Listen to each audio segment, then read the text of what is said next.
m'appelle Alain, je construis des yourtes. Alors j'ai fait en sorte de faire des yourtes qui sont abordables, donc bien simples mais efficaces, quoi, avec de la bonne toile. Je mets tout ça. La toile dans le coffre et le reste sur le toit. C'est solide pour résister au vent, aux tempêtes et tout, n'est-ce pas? Après, c'est chacun qui invente comment il a envie qu'elle soit. Sur mesure. C'est vrai? Ouais. Et vous habitez vous-même dans une Ouais. Bon, ça va, tu peux rentrer avec tes chaussures.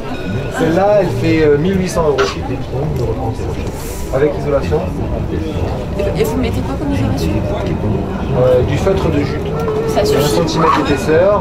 Bon, si après on a un climat très froid et qu'on va avoir chaud, ben, on peut mettre une deuxième ou une troisième épaisseur. Et On va les faire avec un poêle à bois. oui, voilà, justement, le conduit de poêle, on le fait passer au centre. On peut le faire passer tout dans la toile et on isole autour du tube avec de la laine de roche. Au niveau des lois, on arrive plus facilement à se poser avec une yourte. On peut se faire prêter plus facilement un terrain pour y mettre une yourte que pour y mettre une cabane.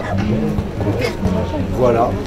Et aussi on peut la déplacer, mais bon, moi je suis posé quelque part. Voilà, je ferai bien des cabanes, mais au niveau des lois, ça passe mieux les yourtes.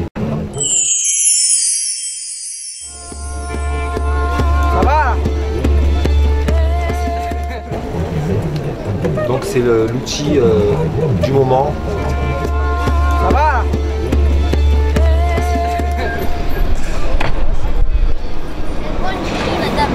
C'est solide, dis donc, on dirait. Comment tu t'appelles? Cyril. Bon, en fait, c'est une demi-sphère, hein, c'est un dôme géodésique, donc c'est vraiment la demi-sphère. Châtaignier, frêne et le tube PER agricole en récupération.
Plaisir, les fêtes de ce matin.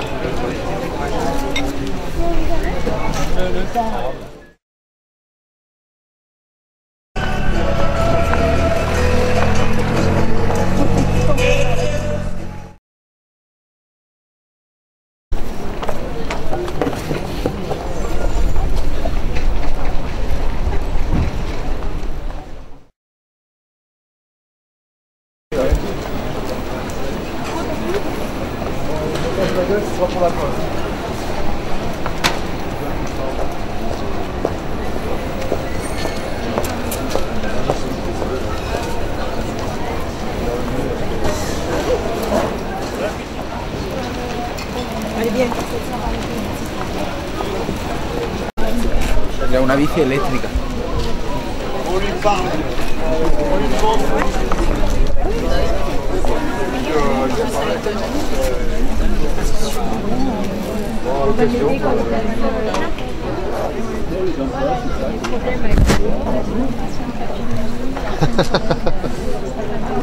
Non, ah, peut-être. Ah ouais. Et donc il y a plein de choses. C'est pareil, du coup, moi j'ai des questions sur ce qu'il faut. Ah oui, La batterie, elle fait 3 kilos. Oui, c'est ça. Par rapport à son âge, c'est-à-dire ça peut être la température. Elle est pas vide, mais... Et ton prénom? Michel. Michel. J'ai ramené avec moi mon vélo, parce que je suis venu en vélo. Ah ouais. Qu'est-ce qu'il a de particulier? C'est le fait que ce soit un vélo ordinaire sur lequel j'ai installé un kit électrique. Donc en fait j'ai voulu trouver une alternative. J'habite à la campagne et donc on a l'habitude de se déplacer en vélo tout le temps. En voiture. Et j'ai voulu trouver une alternative pour arrêter de polluer comme un cochon. J'ai voulu trouver une alternative au fait de prendre ma voiture tout le temps. Et j'ai essayé le principe du vélo électrique et j'en suis convaincu parce que depuis c'est devenu mon véhicule principal et je fais 3 fois plus de kilomètres avec le vélo qu'avec la voiture. Le moteur est dans le moyeu de la roue arrière. D'accord. Après, le moteur est alimenté par une batterie qui est que moi j'ai installée dans la sacoche. Voilà. La batterie est ici là. Voilà. La batterie ici là. Il y a les diodes qui s'allument. On a le témoin de charge de la batterie. Après, je peux choisir le niveau d'assistance. Là, c'est 100%, là, c'est 80%. Il faut savoir que se déplacer en vélo électrique, c'est 100 fois moins énergivore que se déplacer en voiture. Voilà, donc ça consomme très peu d'énergie. Avec 1 euro d'électricité, on fait 1000 km. D'accord. Voilà. Et tu me demandes si je me déplace à l'électricité solaire. Je dis oui parce que j'ai un abonnement électrique à Enerport. T'as trouvé où en fait? C'est un vélo que t'as acheté, ils se vendent comme ça? C'est toi qui... C'est un vélo ordinaire que j'ai acheté d'occasion. C'est un super vélo, mais super occasion, voilà. Et puis sur lequel j'ai installé un kit électrique. C'est-à-dire que j'ai trouvé sur internet qu'il existe des kits électriques. J'en ai commandé un, je l'ai installé. Voilà. On peut faire sur n'importe quel vélo, on prend ça et voilà, c'est exactement, c'est adaptable sur n'importe quel. C'est ça, c'est les côtes, c'est comme si on était à plat, quoi. Ouais. Et à plat, ça va vachement plus vite. Je fais avec un vélo chargé dans les dénivelés, j'habite dans l'Aveyron, hein, sur 5000 km, j'ai fait une moyenne de presque 25 km/h.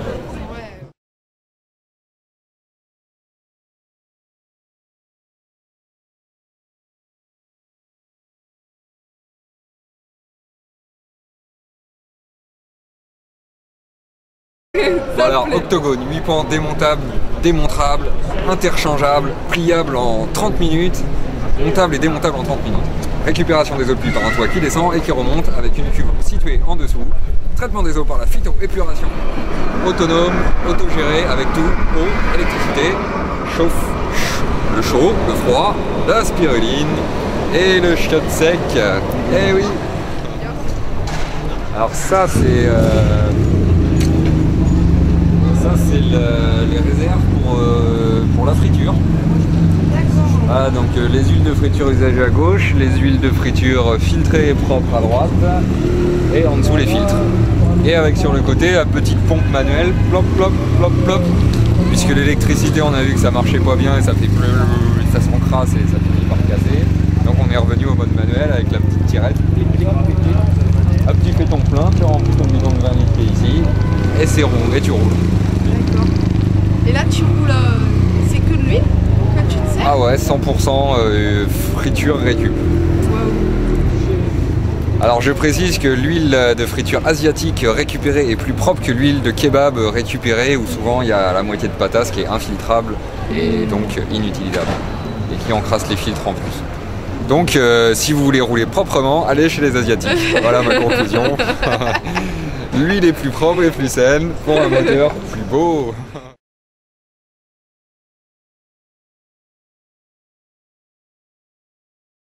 C'est juste un palier. C'est juste un poêle. C'est celui-là que je suis en train de faire pour chauffer l'eau. Je vais faire un système, celui-là il va avoir un robinet en bas. Là. La cuve elle descend jusque là. C'est dans celle-là qu'il y a l'eau, elle descend jusque là.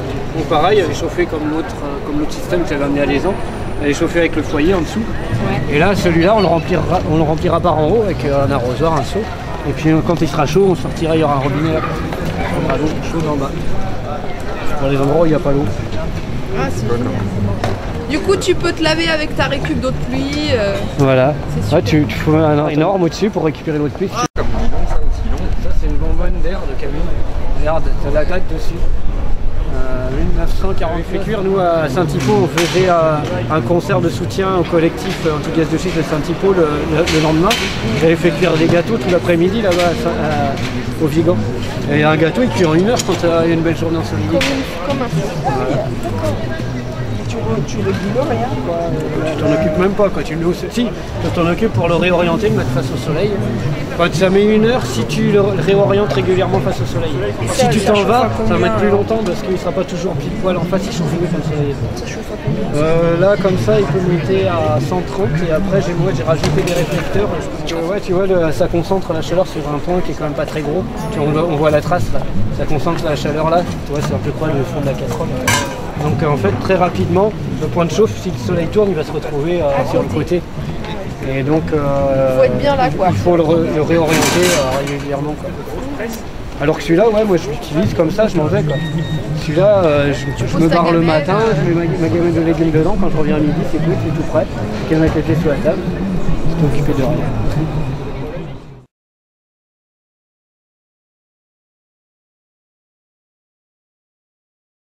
Et puis après, une fois qu'elle est décantée, il la met dans le bidon et ça passe par gravité, ça passe à travers le filtre. Et puis derrière, là, hop, il met son petit bidon de 20 litres là, et il récupère de l'huile filtrée qu'il n'y a plus qu'à mettre dans le réservoir. Et c'est un filtre à quoi? Tout bête, de quoi? C'est pour l'eau normalement, mais c'est des filtres à 5 litres. Après, ça dépend, moi pendant un moment j'avais fait le même système mais avec une poulie. Et je montais le bidon à 3-4 mètres de haut, du coup ça fait de la pression et ça coule plus vite quoi. Et alors, pour faire cette assemblée générale extraordinaire de constitution, elle m'a mâché le travail. Ah, j'ai une crampe. Par contre, je vais prendre un stylo. Parce qu'en fait, on a une feuille d'émargement.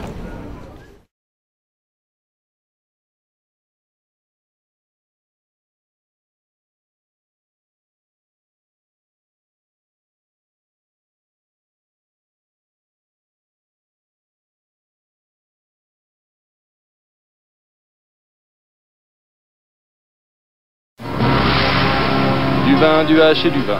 C'est le vintage vin. Quand tu fais du brin de tournée lent, tu vas à 30, tu mets le régulateur, tu mets le compteur de vitesse en fait. Et là tu montes, lui il balance jusqu'à 20 ampères. Mais bon là ta batterie définitive.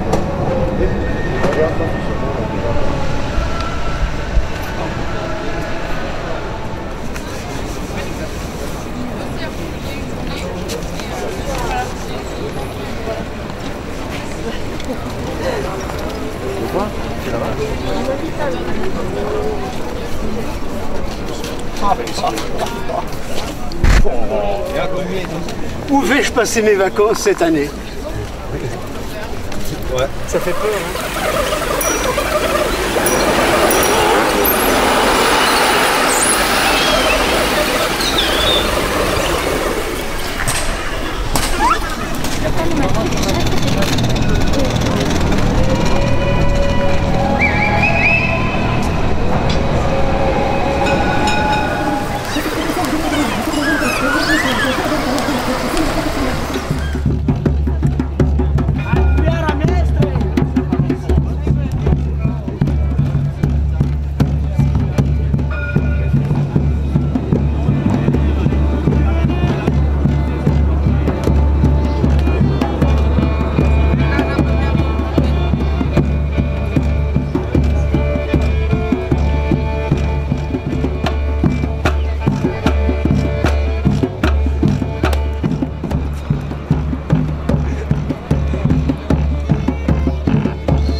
Cet événement n'est pas sponsorisé par les galeries Lafayette. Voilà, bien joué.